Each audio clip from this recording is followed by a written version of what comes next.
агар шумо аз уҳдаи пухтани хӯрокҳои қадимаи миллӣ мебароед ва мехоҳед ки ба дигарон маҳорату малакаи ошпазиятонро нишон диҳед, пас барномаи Хони Тоҷикистон ин имкониятро барои шумо фароҳам меорад.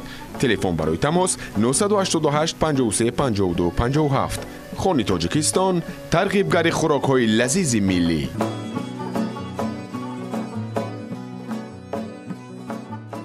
дуруд мегӯем ба шумо бинандаи азизи шабакаи Сафина. ин барномаи Хони Тоҷикистон аст ва меҳмони навбатии барномаи Хони Тоҷикистон ҳастанд Садбарг Боқиева. Ассалому алайкум. фикр мекунам ба ҳамагон хоб ошност ин чеҳра ва имрӯз як хӯроки бисёр болаззат омода мекунад. Инам бошад оши туппа ва мегӯяд ки чӣ гуна оши туппа, яъне оши туппаи саровӣ, яъне фарқият дорад, тафовут дорад. Бинандаи азиз, ман итминони комил дорам ки бисёр болаззат аст. фасли баҳор аст, яъне хӯрокҳое ки аз анамун кабудиҳо ва гиёҳҳои шифобахши Тоҷикистони азиз омода мешавад. ҳатман ки ҳам фоидовар аст, ҳам ба саломатӣ фоидаи зиёд дорад ва ҳам хеле лазиз хоҳад буд. имрӯз омода мекунанд аз гиёҳҳои гуногун оши туппа, оши туппаи саровӣ. хоб кадом маҳсулотҳо лозим аст? зуда как мегӯем, ман ба ҳамагон маълум аст, ман фикр мекунам шумо бинандаҳои азиз низ медонед ки кадом маҳсулот лозим аст дар оши туппа, вале имрӯз боз як бори дигар мегӯем, зеро он маҳсулоте ки имрӯз илова мекунад дар оши туппаи саровӣ, апаи Садбарг камакак зиёдтар ҳастанд. Яъне дар ин ҷо мо гирифтем ҳам пудинаи адирӣ, пудинаи даштӣ ки пудинаи баҳорӣ ки нав бо ҳамин оғози фасли баҳор ин пудина аллакай дар соҳили ҳамун дарёчаҳо ва ҷӯйборчаҳо мерӯяд. бале, ва инчунин дар ин ҷо мо омода кардем пудинаи боғиро, яъне пудинаи боғӣ, пудинаи даштӣ, занҷабил ҳаст ҳатман. Хоб дар ин ҷо барги лаблабу ки ҳамин барги лаблабу ҳам вақте ки мо инро ба ҳамин оши туппаи саровӣ меандозем, маззаи ӯро дигар мекунад. ва боз дар ин ҷо масалан инҷо мо ҷамбилак ҳаст, аз кӯҳистон овардан ҷамбилакро. ва инчунин дар ин ҷо шумо дидед оби олучаи зард ҳаст, олучаи зард, бале, олучаи зард ва оби зирк, оби зирк ҳаст ва инчунин оби хуч. мо онҳоро аз шаб меҷӯшонем, дар оби ҷӯшомадагӣ тар мекунем ва субҳ бо ҳамон қошиқи чӯбин онҳоро омехта мекунем ва оби онро полонда дар косаҳои махсус мегирем. барои чӣ гӯяд? вақте ки мо оши туппаро худо хоҳад ки бардоштем, ҳар кас мувофиқи завқу салиқаи худаш. ва инчунин дар онҷо чакка ҳаст, чаккаи ҷурғотӣ аз дараи алмосӣ ҳисор овардан. ва бояд гуфт ки вақте ки мо худо хоҳад оши туппаро ки кашидем, ҳар кас мувофиқи табу завқ истифода мебарад. хеле хуб. ва баъзе аз чиз дигар ҷамшидҷон ки ана ҳамин оби хуч барои он нафароне ки фишори баланд доранд хунро тунук мекунад. бале, мақсад ки асабро ором мекунад.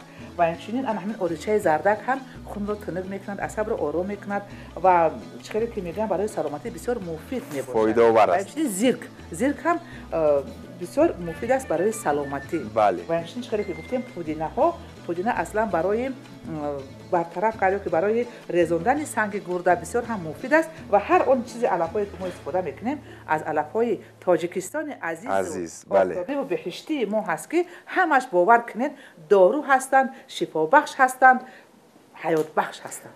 хеле олӣ, хеле хуб ва олӣ васф кардан. дӯстони азиз, бори дигар зудака гуфта мегузарам, барои имрӯза оши туппаи саровие ки апаи Садбарг омода мекунанд кадом маҳсулотҳо лозим аст? гуфтем ки пудинаи даштӣ, пудинаи боғӣ, барги лаблабу, пиёз, лубио нахуд аллакай ҷӯшонда шудааст ва барои хуштам гардонидан ва мувофиқи табъу завқи ҳар як нафаре ки истеъмол мекунад ҳаст. дар ин ҷо оби олучаи хоб зард ҳаст, оби зирк ҳаст, боз оби хуч ва ҳамчунин чакка. кадом нафаре ки мехоҳад бо дилхоҳ анамин хоб маҳсулотҳо истеъмол кунад мувофиқи табъу завқи худаш аст. баъд кабудиҳо ва ҷамбилак гуфтем.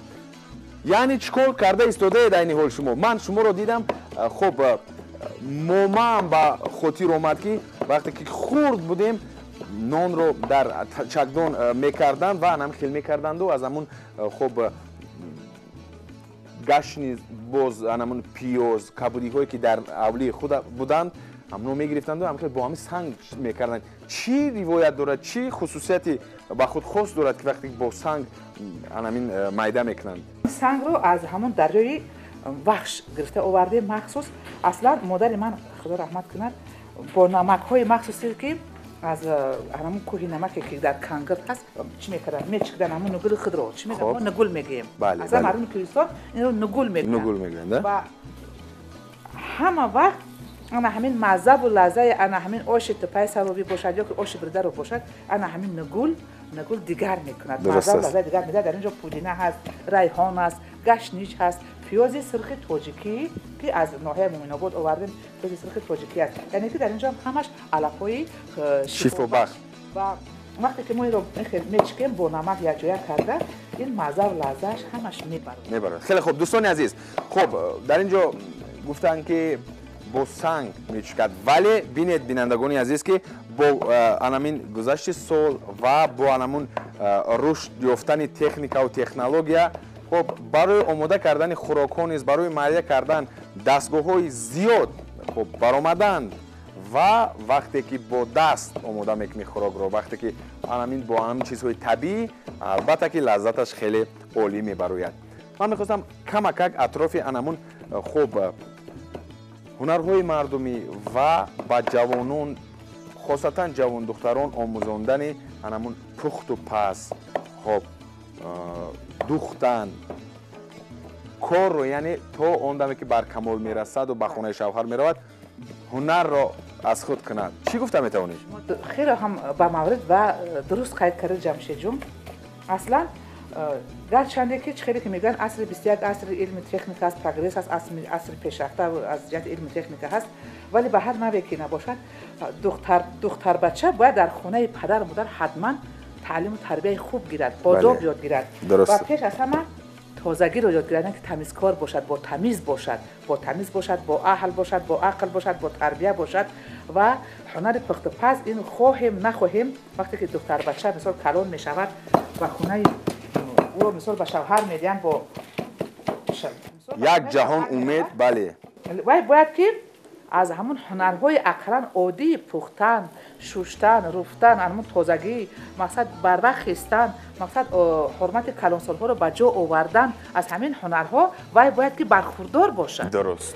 در همون وقت ما میتوانیم بگیم که مقصد که هزار رحمت بر پدر و مادر فران کس که فرزندش و دخترش رو خیلی خوب تربیت کرده است و من فکر میکنم که دختر خوب تربیت دیدم در دلخواه عائله‌ام که مقصد که عروس شده میرود، کلین شده میرود وای میتواند که مقصد که با همون عقل چخیلی که میگن تو با عقل و تمیز و راه و تدبیر بکن خدمت زی خشتامن زی مثال کلانترها دعا گید دختر خوبی تربیت دیده که باید تمیزکار باشد، باید با تمیز باشد، با عقل باشد، مقصد که با هنر باشد او هیچ وقت خور نمیشود. دوستان عزیز زودک گفتم میگذارم که امروز خب عین حال تا از آغاز برنامه چیکار کردند اپای صدبرگ مایده کردن کبودی ها را خوب ریزه کردند و اکنون فرصت آن رسیده است که کبودی ها را وارد دیگ کنند و انمون چی میگویند زواله را خوب برد، یعنی ما گفتیم که آشی توپای سراوی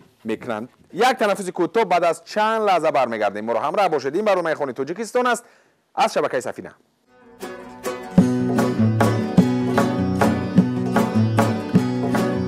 اگر شما از عهده پختن خوراک‌های قدیمی ملی میبرید و میخواهید که به دیگران مهارت و ملکه آشپزیتون را نشان دهید، پس برنامه خانه تاجیکستان این امکانیت را برای شما فراهم می‌آورد. تلفن برای تماس 988 53 52 57. خانه تاجیکستان، ترغیبگر خوراک‌های لذیذ ملی.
алакай 5-6 дақиқа ҷӯшид он гиёҳҳо ва маҳсулоте ки то ин дам вориди дек кардан пай садбарг ва чӣ мондааст акнун?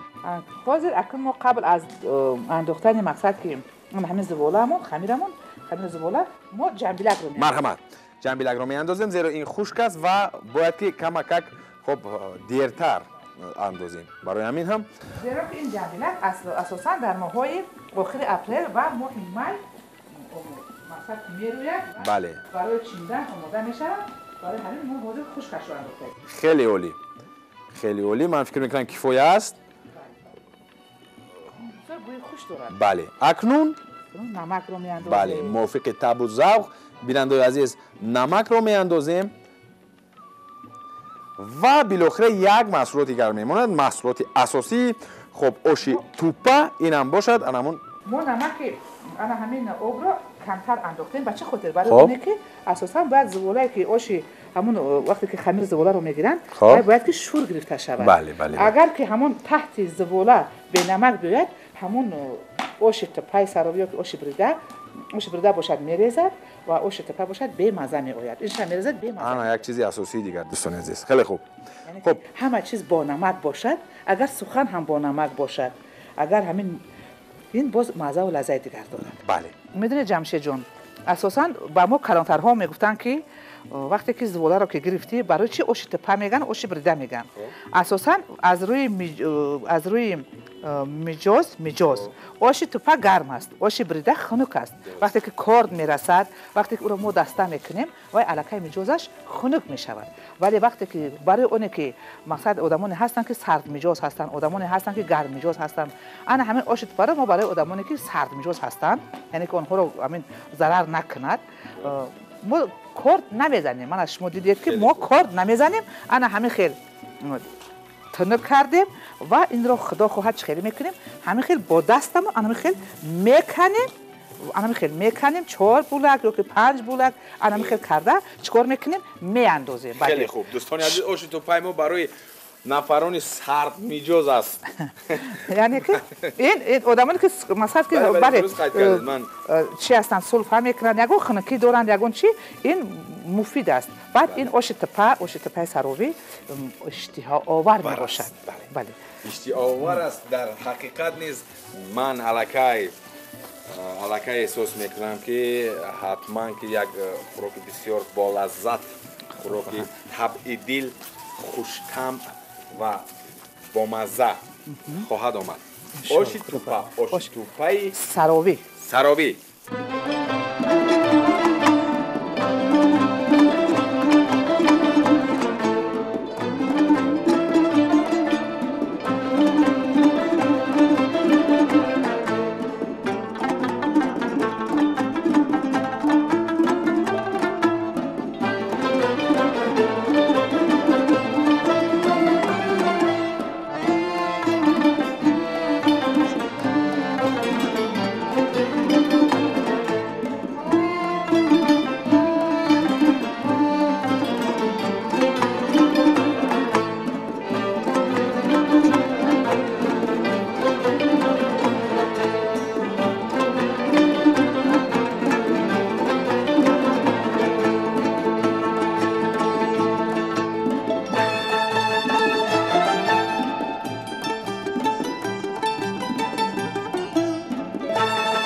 дӯстони азиз акнун хоб зувола ё худ анамун туппаҳоро низ вориди дек карданда паи садбарг ва баъд аз чанд лаҳза ҳатман ки хоб вомехӯрем моро ҳамроҳ бошед ин барномаи Хуни Тоҷикистон аст аз шабакаи Сафина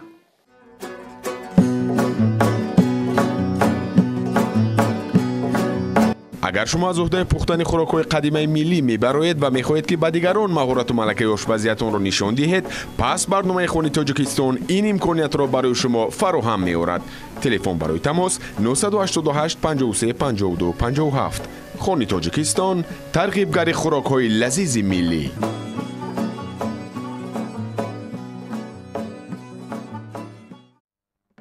бинандаҳои азиз билохира омода шуд оши туппаи саровӣ ва вақти он расидааст ки ба табақ апай عزیز و مهربانمون اپای صدبرگ میبردارند. مرحمت، من به شما کمک میکنم.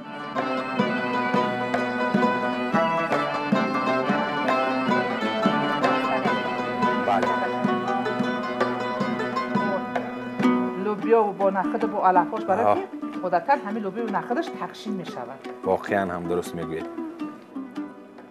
شما گفتید که عادتاً همین وقت خوراک پختن زمزمه میکردید ها؟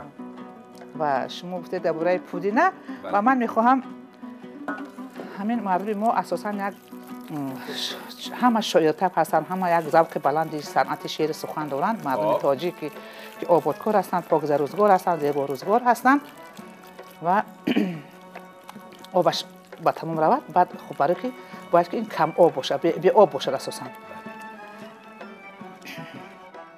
پودینه لبی آب عجب میوحشی‌تر، رو جانبی مداری بودی جایی دیگر، دیلت که به من نبود ای روزی ازل، دیلت که به من نبود ای روزی ازل، ناسوخته دلی مرا چرا کردی خبر، ناسوخته دلی مرا چرا کردی خبر.